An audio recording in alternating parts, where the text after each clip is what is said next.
the church and state is going to unite in the last days, and they will bring the mark of the beast that the Bible says. So notice. Across your conference handed me down. I did, your old country. Yes. And it was successful. Successful, you have some decisions. It's not so easy in this place. The Jesuit order, they also infiltrate every religion, especially Sunday churches. That's why Revelation chapter 17 called this power whore. Notice, the mother of harlot. Jesus Christ is the one who died for the whole world, and he's drawn everybody to himself. But this power, they don't want you to go to Jesus Christ. They want you to go to them and confess your sin to them.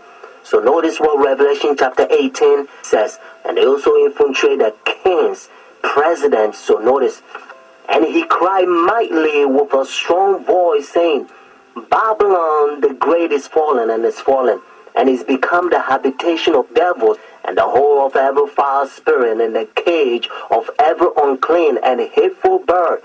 For all nations have drunk of the wine of her fornications. And notice, and the kings of the earth have committed fornication with her. And now, because they control every president in every country, the new world order, so now they're using the president to sign up laws and all kinds of rules like gay and lesbian. And now they don't want you to talk about Bible. If you go to work, they don't want you to talk about Christ because they say it's offended. They try to put the whole world in darkness. They don't want people to know the truth, just like what they did in dark ages. They remove Bible from people and they put people in darkness so that they can control them. That's what they're doing again. Notice what Bible says in Romans chapter 13 verse 11 to 12. And do this knowing the time that now is a high time to awake out of sleep. Now our salvation is nearer than when we first believed. The night is far spent, the day is at hand. Therefore let us cast off the work of darkness and let us put on the armor of light. The time you have spent to study Bible a year, now you have to do it a couple months. It's time to pray more and talk less. Friends, Jesus Christ is coming for the church without spot or wrinkle. Watch this. When Nazi Germany attacked Britain in 1940, Winston Churchill called on his people to defend Christian civilization. Today, there is a new kind of battle in Britain, and Christianity is again at stake. Dale Hurd reports from London. The coronation of Queen Elizabeth. Like British monarchs before her, she promised to maintain the laws of God and the true profession of the gospel. But Britain today is at war with the gospel and with itself. Christians who try to be Christians in the workplace risk being demoted or fired, and the government continues to push an aggressive gay rights agenda, while threatening to criminalize Christian speech and practice. Christian politician and activist George Hargraves. Yesterday, I got a letter from the Advertising Standards Authority of a complaint saying that my billboard that says Britain is a Christian country is offensive to atheists and other religions, and it incites hatred against them. What nonsense. Britain is constituted as a Christian country. Daily prayers are said in Parliament, whether atheists like it or not. The Queen is the head of the Church of England and therefore has to acknowledge God for her sovereignty over the nation. These things are written into not just our culture and our heritage, but into our Constitution. Great Britain is officially a Christian nation, and in fact at one time was the missionary base for the entire world, even sending missionaries to the new American colonies. But Britain today in practice is increasingly anti-Christian, and the cases of anti-Christian bigotry and discrimination are beginning to pile up.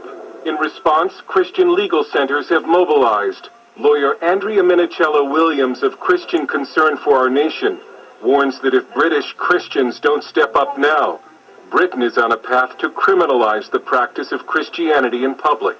There's been a massive move by the secularist lobby to privatize religion. You can have faith so long as it doesn't affect you in the workplace, so long as you don't bring it into the workplace. Just make it private. It can't be public. It can't affect what you do in the public square. Christian Kwabena Pete was forced to attend homosexual sensitivity training at work, administered by a lesbian.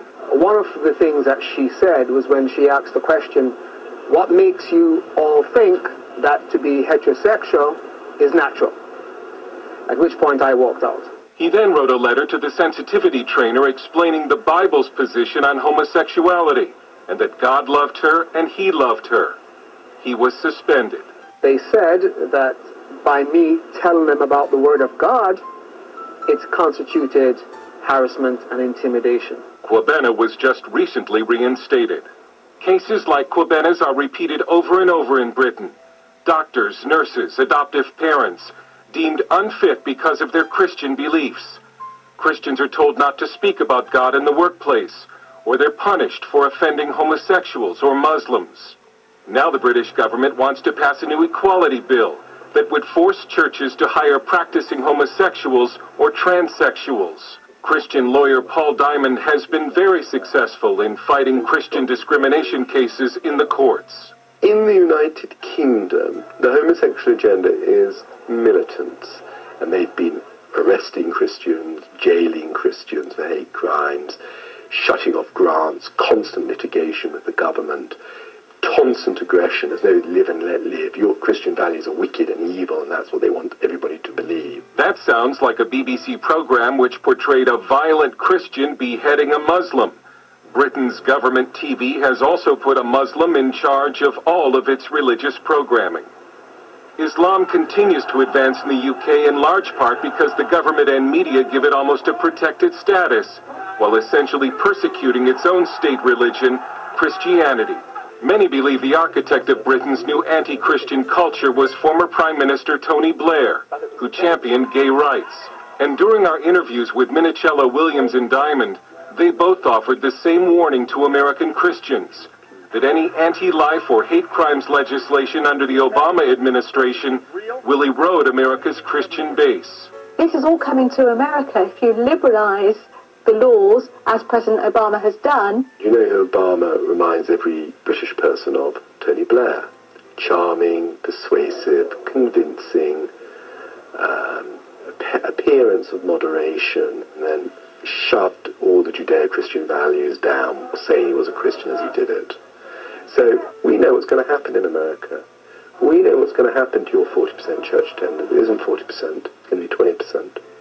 When the federal and state government starts saying, if you criticize homosexuality, the hate crime laws will apply to you Christians. Dale Hurd, CBN News. Friends, the Bible said the darkness covered the earth and gross darkness the people. One of the things that this Babylon, the Bible also says in 2 Thessalonians chapter 2, if you get time, read it, because that's how you're going to know that this power is the Antichrist, because this is the doctrine, the old time, dark ages, the reformers, they used to preach, and they point to this power, Antichrist, but now you don't hear no more. One of the things that they're doing is they infiltrate almost every system, so they're using so-called movie stars, or famous, so to speak, and they train them how they can dress short shirts. Whenever they do that, because they know that if they wear any kind of shirt, the world is going to copy, and they're going to dress like them. So they come up with all kinds of Babylon pagan short shirt, half naked dress. The devil's binding the world to receive the mark of the beast. And now the senses of rational being has become so confused that they cannot be trusted to make a right decision. They don't know how to dress. They don't know how to eat. The devil's turning them to something else. That's why Revelation chapter 18, God help us to understand. This world, this earth has become demonic. The hateful bird, ever unclean. This Babylon religion, confusion, true mixed with liar. When they front of the camera, they pretend like they are humble people.